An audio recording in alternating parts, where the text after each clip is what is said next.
Hello and welcome to the You Are the Program podcast. We are back. It is 2026 now, and I think we have a good show for everyone today. It is 2026. We have the transfer portal going on right now. We have college football playoff going on right now. The staff has been finally put in place. There's a couple things that we're going to talk about recruiting-wise, staffing-wise, then also looking at the landscape of college football. But before we do all that, whoa, quick reminder first, Nudge Printing. You Are the Program presented by Nudge Printing. It is 2026. It is a new year, but it's still the same presenting sponsor, Nudge Printing. Brian Lewerke, Tyler Higbee, Don Terrazano. Fellas, how we doing? How was the new year? How was the holiday season? And there's a lot going on at Michigan State right now. Yeah, first pod of the new year. Exciting to kick off this new year, talking little portal news, some staff updates, a little bit of the college football playoffs. Probably the most surprising, easily the most surprising college football playoffs we've had in the last 10 years. So it's going to be exciting to talk about it. Holiday season was good. New Year's was great. Went out, had some fun at midnight. But we're back talking some Spartan football. And hoping for a good 2026 year. Yeah, I had a great holiday season. I got engaged, so it's going to be tough. It's going to be tough to top that Christmas present to my fiance in the coming years. But no, she was surprised. It was great. Fun time with family and friends, and a lot of good football on the last couple of weeks with the CFP and the NFL playoffs heating up this week. So it's a great time if you're a football fan. That's for sure. I will say, I felt like I said this last year. We all said this last year. The bowl season I thought was really good this year, just outside of the playoff in general. Like there were some really interesting bowl games that we got to watch leading up to the holiday. Big Ten, phenomenal bowl season record. Not that that matters. I'll throw it over to you guys to see if that matters or not. For me, like it does and it doesn't. I think in a nutshell, like if you look at a 1-2 game sample size, there's a lot of if thens or buts, about some of those games and the opt-outs. But I think the Big Ten has a sense of pride in it, but it's also knocking the SEC down a peg in terms of the national perception, because this is a couple years in a row they've not been good in bowl games. And on top of that, they also have not had a national champion. They have one team left in the national championship or race in general. Higbee, I want to give a shout out to me and you. As we talked about on our last podcast, we said, is there a team that you could see in this first weekend that can make a run? Mr. Tyler Higbee says Ole Miss. I say Miami. May the best man win here. Brian said Alabama, lost by 35. I was just simply playing the odds game that Alabama is going to perform in a big game. And Indiana's too good, so. I mean, Ole Miss, I kind of said it when I picked them. At this point, they're kind of playing with house money. Their coach leaves, and what do they have to lose? Like everyone's kind of counting them out because their head coach leaves. But I think Charlie Weiss Jr. called one of the best games we've seen in a long time, and Trinidad Chambliss just balled out. So they're still playing with house money. I think that's going to be an awesome game. I'm pumped for these two games this weekend. And they still Ole Miss had more coaches leave in the last couple of days to go to LSU. So yeah, they're depleted even more in that aspect. Yeah, we'll talk about that a little bit more at the end. But, yeah, I mean, the playoff has been awesome. The Ole Miss Georgia game, we were begging for a good quarterfinal game. We got one there at the final game of the day there on New Year's Day. All right, let's flip this conversation back to East Lansing and talk a little bit about, number one, the coaching staff gets finalized. Transfer portal opened on the 2nd of January. And there were some finalizations of the coaching staff that were going to be made. I think the last time we had talked, we didn't really even know who the offensive coordinator target was or who it was going to be. Nick Sheridan has since been announced and officially announced as the offensive coordinator. Hang on, I'm going to go through these real quick and just rifle through them. Nick Sheridan, offensive coordinator. We already talked about Max Bola. A big one that might not, and I've seen a lot of positive reviews about it. LeVar Woods, the assistant head coach and special teams coordinator, coming over from Iowa. Mike, gosh, I'm going to struggle with this one. The quarterback's coach, Mike Bajakian. That doesn't feel bad. Winston God, these names stink. Winston Boudier, the third defensive line coach. Hank Potet, cornerbacks coach, Devon Spalding, running backs coach, and then Nick Tabaka, the offensive line coach, coming in. I know, Higby, you had said that Nick Tabaka had actually recruited you coming out of high school. Yeah, actually, he recruited me pretty hard. I know Wake Forest, when they were at Wake Forest, they wanted me to go there pretty bad. I actually have a lot of respect for him. I thought he did more with less at Wake Forest, because Wake Forest traditionally isn't a place that players want to go. People might say, well, why didn't you go there, Higby, if you liked him so much? It was just so similar to the high school I was at. I wanted a little bit something a little different. So that was the decision I ultimately made, was to go to Michigan State. But I have a ton of respect for him. He really is good at developing players. And I noticed that when I visited there, and you can see, I mean, some of the guys he's developed that are in the league now, but I think that was what I noticed most about him. And I think that's kind of what I'm noticing about these guys that Fitz is hiring. I think an emphasis on player development, which is something that's been lacking the last few years. Yeah, 100% agreed. And my stance looking through these coaches, and Mike Bajakin, we'll call him that for now until we figure out his real name. Until someone else says it and we hear it. Yeah, until someone else says it correctly, and then we can correct ourselves. But looking at the name, I just Googled him and saw a picture of him. I think he actually recruited me a little bit when he was at Tennessee in 2013 and 2014. I don't think I got offered by Tennessee, but I was being recruited with him. I think I talked with him on the phone. That's kind of an interesting full circle moment. But I don't really care what these coaches did at the previous school, whether it was really good or really bad. Obviously, I don't think any of it's going to be really bad. Obviously, you're being hired in a new position. You're probably a decent football coach if you're getting hired to Michigan State football. But it's kind of a clean slate for me. I'm excited to see what these guys do here. They have all the opportunity, and hopefully with the money that has been donated, they have every financial opportunity as well to help benefit them. And you can see that money's being used to get some good coaches out there. So I'm excited to see where that's going to take us and see what these guys can do with the team. I think the most impressive thing, if you look at like the age of a large majority of this coaching staff, they call him Coach Debo, the defensive line coach. I couldn't really pronounce his last name. He is 27 years old, so he's younger than us. You look at Max Bola, I think he's mid-30s. You look at I believe our running back coach is young. I mean, Nick Sheridan's early 40s.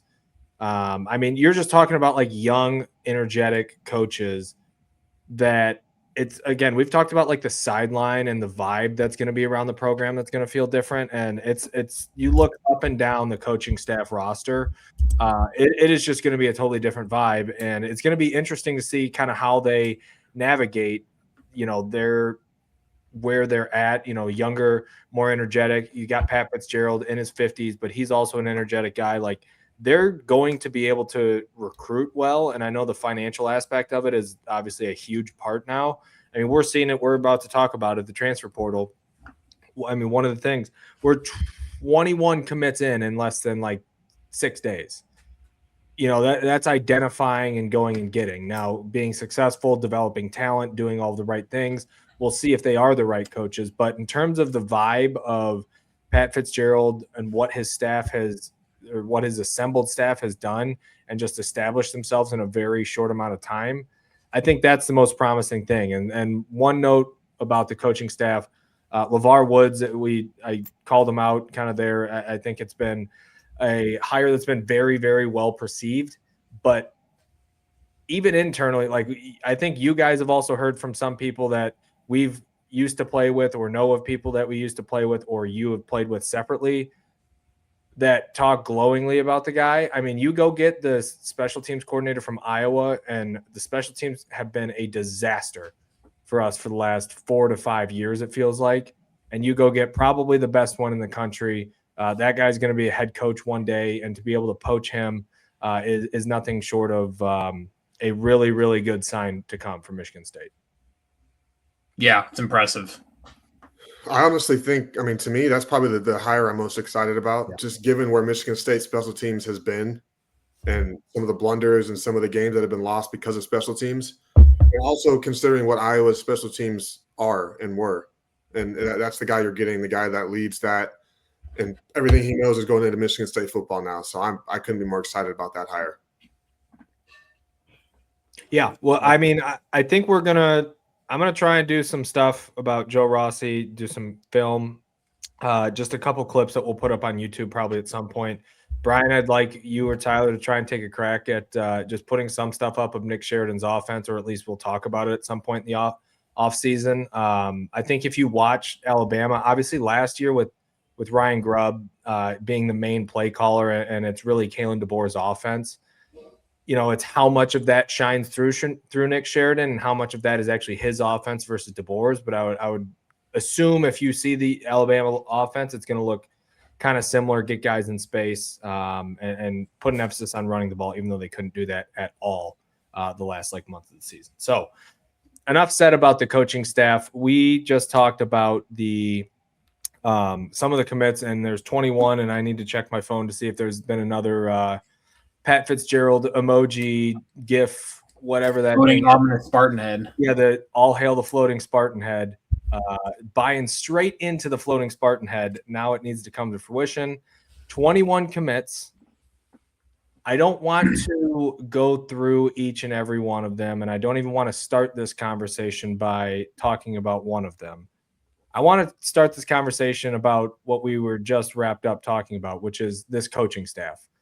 Because I think what's shining through early is their ability to recruit, their ability to identify, and then their ability to land commits. And I know that a lot of this is different than when we played, because if you had a good recruiter and a good recruiting staff, you could get a lot of really good guys to convince to play for your football program. But now that's not the case. The money's got to be right. But then being able to identify guys and landing this quantity of player, we'll see if the quality, but this quantity of player after you have about 35 guys leaving the portal, that at least says something in and of itself right there about just where this era might be headed and the excitement and energy that's around this coaching staff. Yeah, I think it does speak to the excitement around not only the coaching staff, but also just the program in general and kind of where the direction of the program is going. I just thought about this now, though, and I'm curious if this is like a trend that's going to continue. I mean, because it kind of in this new age, we assume that getting all these transfers quickly is a good sign. I'm curious if that's just kind of how it is going to be. Even if basically, I'm curious how good these players are actually going to be, because you get a lot of guys, and it could just kind of be the tale of time that there's 40,000 people in their 4,000 players in the transfer. It feels like 40. It feels like 40, but there are legit 4,000 players in the transfer portal, so they got to go somewhere. And whether these guys are going to turn out to be good or not is time will tell. But I am kind of curious to see if this trend continues of just you get a lot of guys quickly and kind of see what's going to happen with it.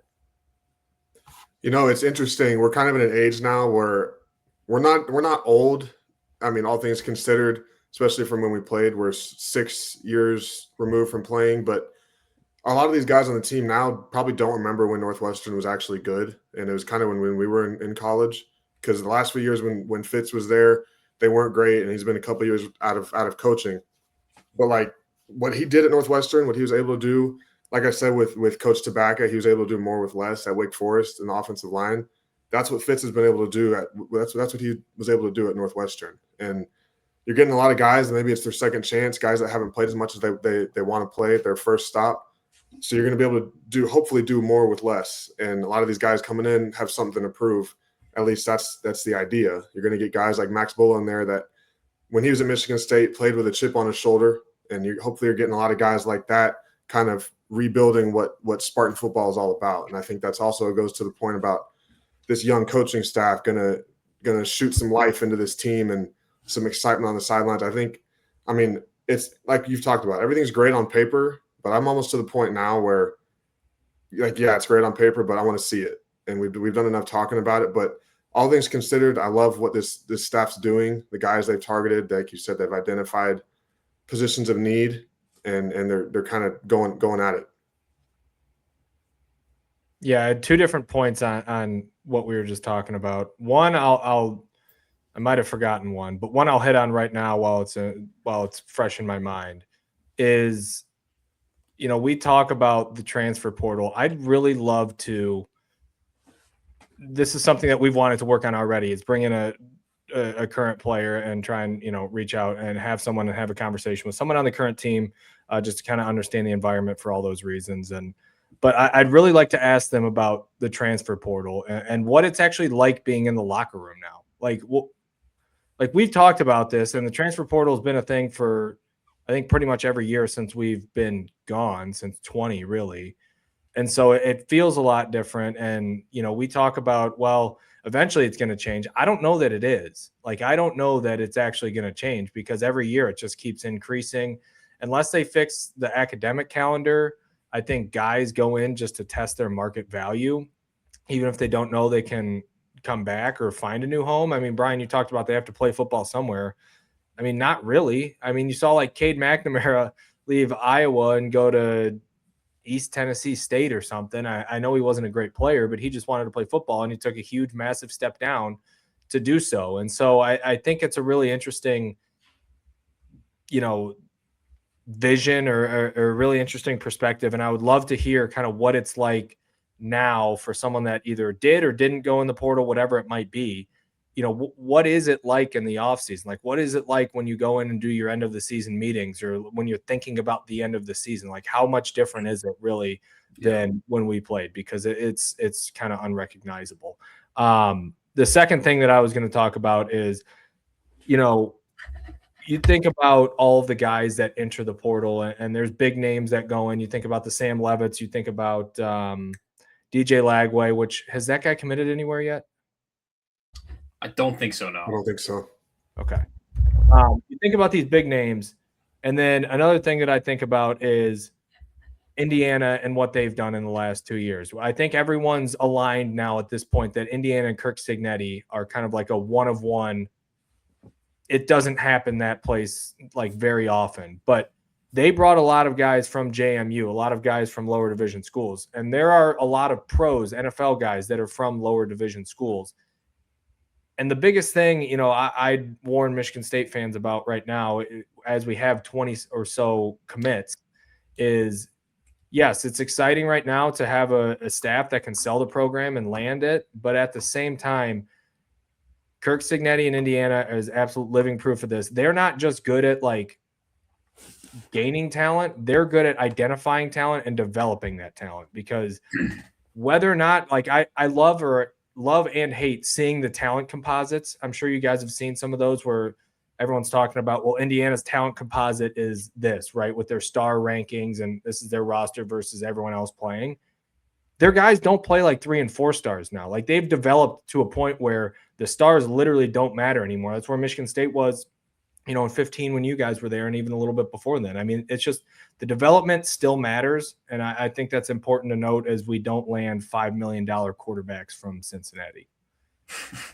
Yeah, and those don't always pan out to be the best player. I'm curious how that's going to work out for them. But yeah, I do think the development factor still needs to be there. And as far as the locker room goes, I mean, I would imagine it's more so like a pro locker room where there's not as much like continuity. Typically, I would say you like have those base guys that like that come up through the program and then kind of build the foundation. But even those guys are leaving after like 1 or 2 years now, so it's not really like something you can say.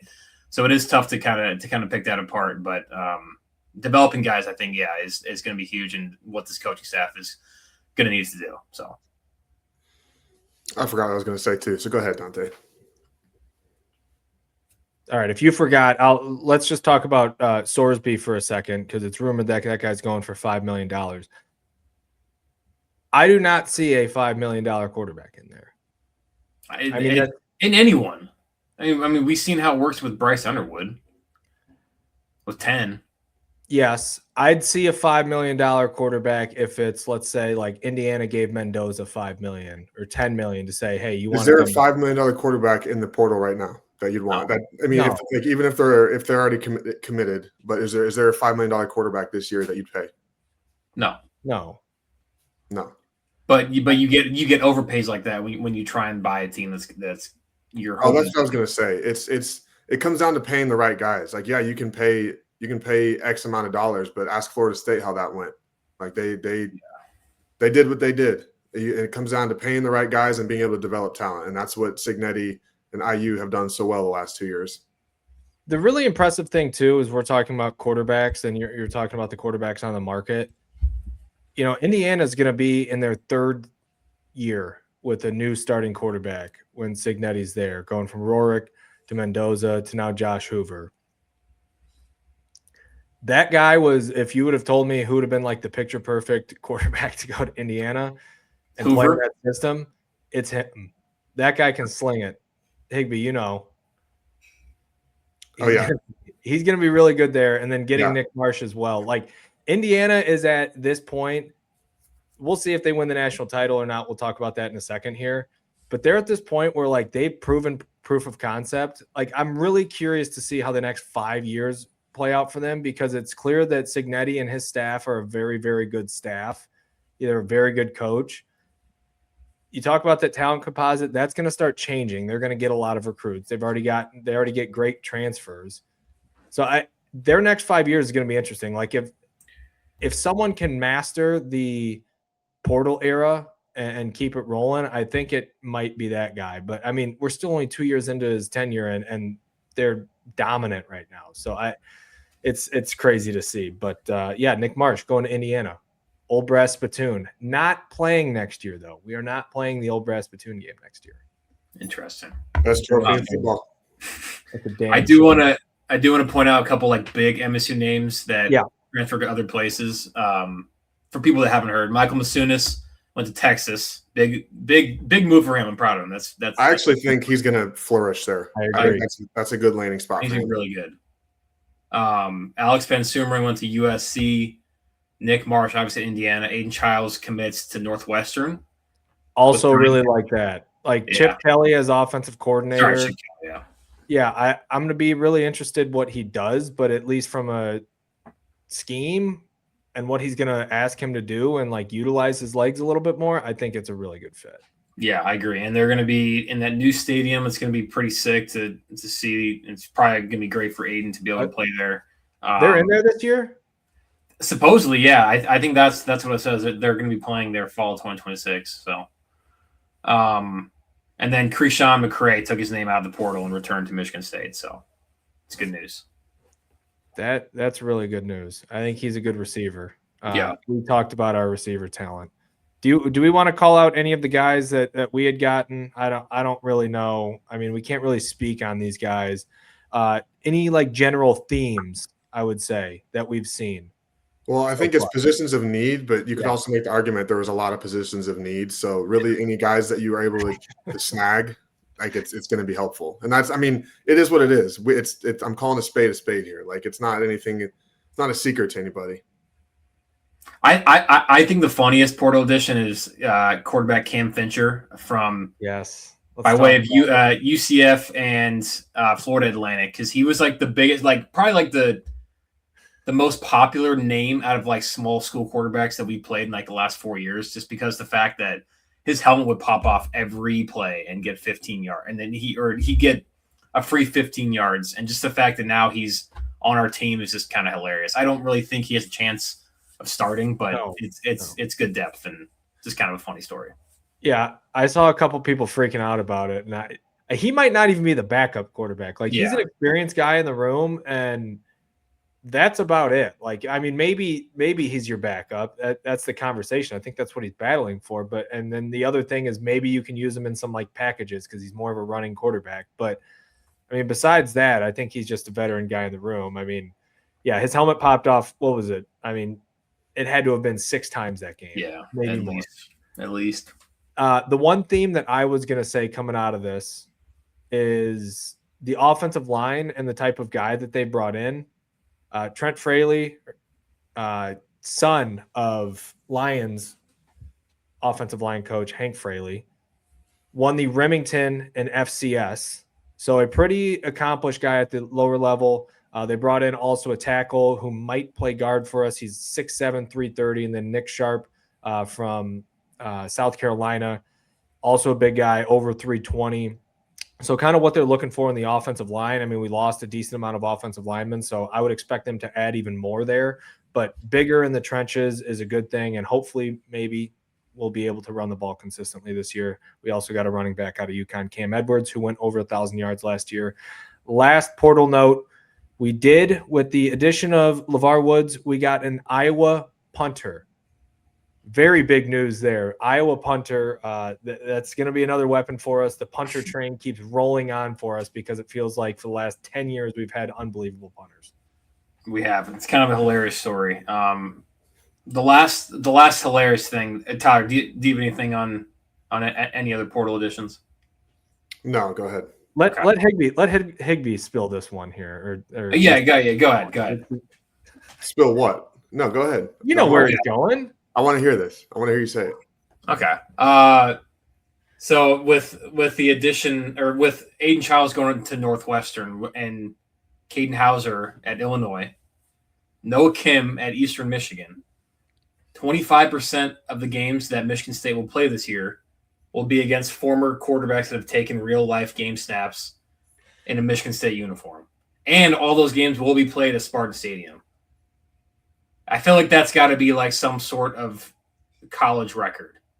That 3 guys that have played for a single team, I think they were not all at the same time, but 3 guys that – yeah, it's very close, but yeah, I mean, pretty much back to back, and they happen to be opponents that we played this year, all at home. Just let Sam Levitt transfer to Oregon. Yeah, make it 4. Yeah, he's going to play Oregon at home next year. We do play Oregon at home next year. Yeah, that would be insane. He's going to LSU. No, I mean, those games are going to be fun to watch, and they're going to be get-back games for those guys. But I think it's just cool, and it's full circle for them. It's full circle for Spartan fans. I'm curious. I don't think Spartan fans are going to boo. Do y'all? I don't. Only if it was like Sam Levitt, I think they might. But I don't think anyone should boo Aiden Childs. I mean, they shouldn't boo any of them. But I don't think. I feel like they will. I don't think they should boo any of them, but they probably will. Just maybe the students, actually. They're football. Yeah, probably the students will. What do you expect? Oh, yeah. The one thing that I was going to say, we talked about this shortly. The news just broke earlier today. Charles Brantley is actually coming back to Michigan State after transferring out to go to Miami. Higbee, your thoughts? I guess it's just different for me. I don't know. I guess maybe I'm stuck in the old pre-portal days, but it's weird for me for a guy to leave and then come back to the same school. I don't know. That's just me personally. And I know he's coming back to a brand new everything, brand new facility, brand new coaching staff. Everything that he left is not there anymore. So it's going to be like going to a brand new school, but he's familiar with the city, which in and of itself was weird. But I don't know. It's good for him. I mean, if he can play, he can play. That's great. We need ball players, like you said earlier. So it's different for me. I feel like I'm coming from the spot of I hate all this portal stuff already. So like I don't really care anymore. To your point, if he can play, let's just roll. So all right, let's move off of the portal. I think we've had enough portal talk for today. I'm sure there will be more commitments. Again, we don't really love to touch on the recruiting part of it because college football is so different today. Some of these guys, like if we talked for 20 minutes on Cam Edwards, I don't know if there's even a letter of intent or anything. I think that he just has to enroll in classes. So who knows if these guys will still actually be here when they have to start taking classes. First, before I get to the college football playoff, I want to talk to you guys about Nudge Printing. I am wearing the Gruff Sparty Kelly Green hat, one of my favorite hats that I have. Brian typically has it on 24/7. Christmas. Oh, he's got the Bone Gruff Sparty quarter zip. Elite gear. We talk about it all the time. I know they're a presenting sponsor, and this is a sponsored read, but at the same time, we truly, truly, truly love their gear for what it is. It's some of the best gear that's out there, and it's made local here in mid-Michigan by Spartan alumni, family owned, Spartan alumni owned. We are very appreciative to Nudge Printing. So if you need anything for your Spartan needs, go to nudgeprinting.com. holidays are past, but there's never a bad time to buy Nudge. They're not going to break the bank like any of those other big name brands out there that charge you $150 for a quarter zip. Elite stuff, very quality gear. Go to nudgeprinting.com. I've been dying to wear my Nudge Printing quarter zip Brian's got on there because it's probably my favorite article of clothing that I have. But touched 83 degrees here today in Houston, so it's still a little too warm to wear that. Okay. You love bringing up the temperature. It was warm here today, and it was like 52. It felt great. Yeah, it's been can't beat a Houston winter. No. All right, let's move into the college football playoff. We have 2 semifinal games coming up this week. Actually, tomorrow. I always forget that the turnaround between the quarters and the semis is so close. On Thursday night, it is Ole Miss and Miami on one end, and it is Oregon and Indiana on the other end. On Friday night, any surprises? I think obviously we'll talk about the 2 that are there on the bottom. But any surprises, or what's kind of been your biggest surprise? I know we'll probably all say that Miami and Ole Miss are surprises to be there because we did not exactly predict it. I mean, Higby and I talked about they were who we like out of the first weekend. But what has kind of been your surprise with maybe how Miami or Ole Miss got here? I'd say, I knew Miami's defense was good. I didn't think they were as dominant as what they are. And kind of the fashion that they've won games has been a little bit surprising. I'm curious if they kind of get down a little bit in that game, is Carson back going to be able to win the game with his arm? Because I don't think he's really had to do that at all for the last 2 weeks.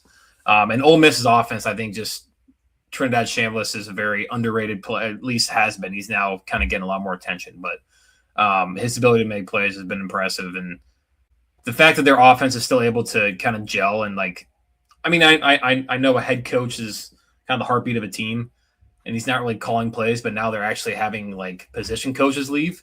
So I'm curious how that's kind of affect them. And it's been kind of surprising how well they've kept it together so far.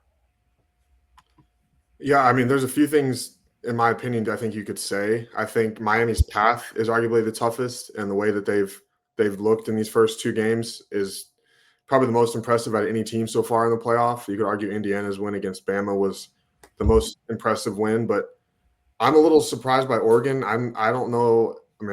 If I had to fill out a bracket before this, I don't think I would have had him in my Final Four.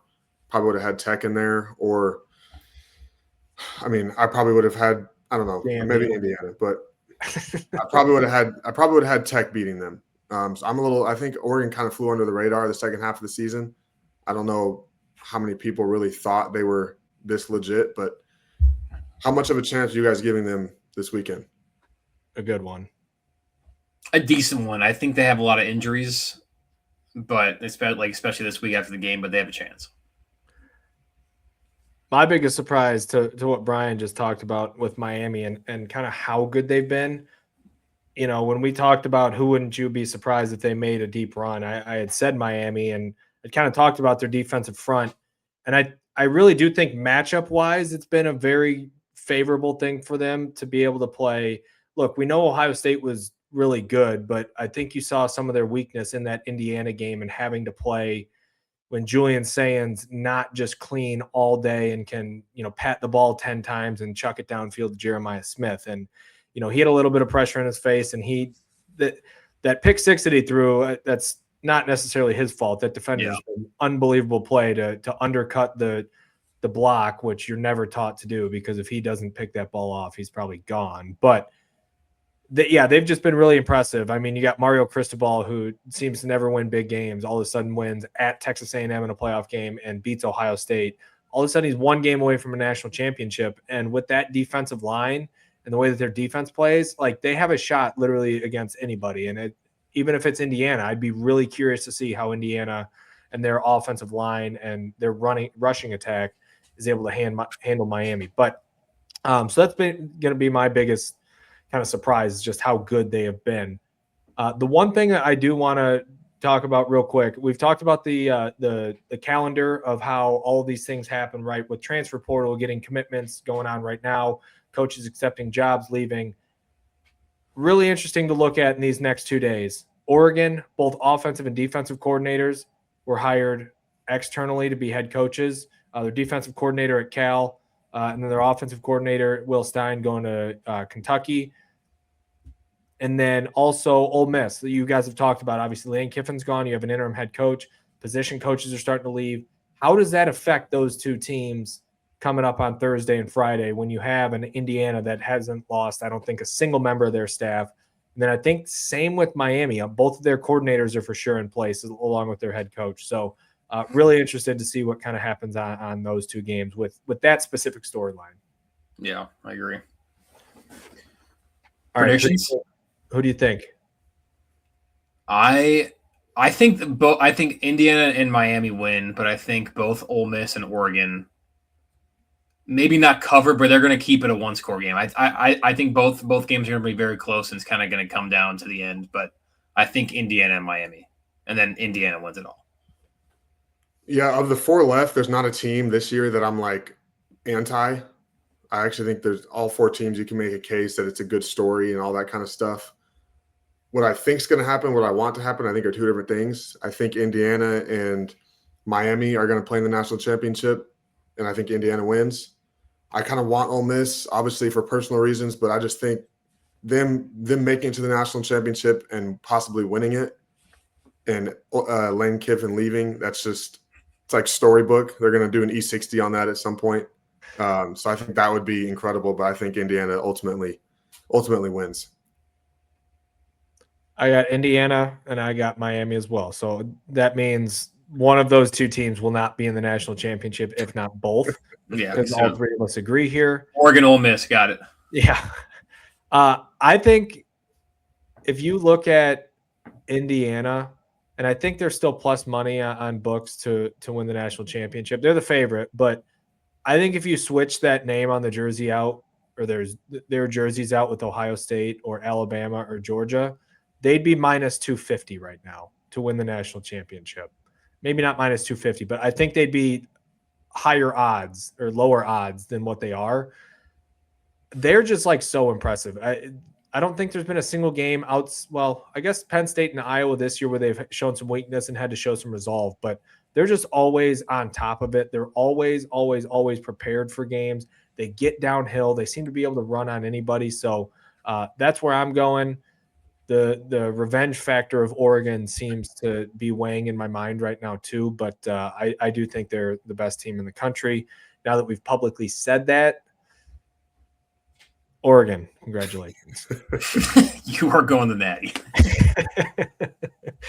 All right, one last thing that we wanted to do on this podcast before we wrapped up. We actually had gotten a question before the new year here from Asa Smith that had sent it in. Again, send all questions either to our DM on Twitter or on X. You can DM us a question, or you can write an email to youaretheprogram@gmail.com. Asa asks, Brian, can we get your reaction to the Kirk Cousins explanation of coverage versus progression reads as a quarterback, and how Michigan State has coached that in the past, and how may they continue to do so in the future? Yeah, I did see this clip actually. Basically, Kirk Cousins is saying like kind of what the NFL used to be is if it's too high, I'm going to this side. If it's one high, I'm going to this side. And that's kind of how offenses have been with some progression, like 1, 2, 3, 4 mixed in. But the NFL's gotten so good at disguising coverages that the quarterback is just basically guessing like which side he's supposed to go to because he can't tell what coverage it's going to be. And that was kind of me in the UFL as well when I was playing. And a lot of our offense was coverage based, and I had to go on one side versus another based on what coverage it was. And teams are good at disguising, and it's kind of tough to see sometimes. So teams have kind of shifted towards more of a progression read where you're going 1, 2, 3, 4, and just kind of doing the same thing. And you can stick on a guy for a little bit longer, a little bit shorter, depending on what coverage you think it's going to be. But the entire basis of the offense is to go in kind of 1, 2, 3, 4, 5. And I think that's a little bit more NFL based because you got defenders that are better, coaches that are better at disguising coverages. There's not as much of that in college. And back when I was playing, we kind of had a mix of both, where there's, sometimes you have this specific read and you're going to go in order, or sometimes you have a 1 high or 2 high read. Most of the 1 high or 2 high was in 3-step, short, quick game. So it wasn't really a lot of developmental stuff. So I mean, I could see our offense and our offense of the past, our offense of the future as kind of having a mix of both. And I think both are good. And unless you're playing a really, really good defensive coordinator, teams in college aren't great at disguising coverages. It's pretty easy to tell, especially if you can watch a decent amount of film on them. So that's my little spiel. It was good stuff. Yeah, I mean, we talk about it at length in the season of how bad defenses seem to be at disguising coverages. And I told you guys every fall camp, it felt like that was the biggest thing that we would work on for the first week is like, hey, because you don't have your pads on, so nobody really cares. It's like, all right, we're going to try and disguise better. Some of our best blitzes, some of our best coverages, we're going to try and disguise it more. Well, it doesn't really become a focus as we get into the season. Yeah. That shit goes out the window by week 2. Once someone has a CE critical error and they're trying to rotate to a safety spot, you're done. You are so done. Just plant your feet at 12 and you're back. All right, that's all we got this week. We're gonna have semifinals coming up. Probably by next week, you'll have up to 30, 35 transfer portal commits. Things are exciting right now. We got some things on the horizon that will also be coming down the pipeline. Until next time, go green, and we'll talk to you then.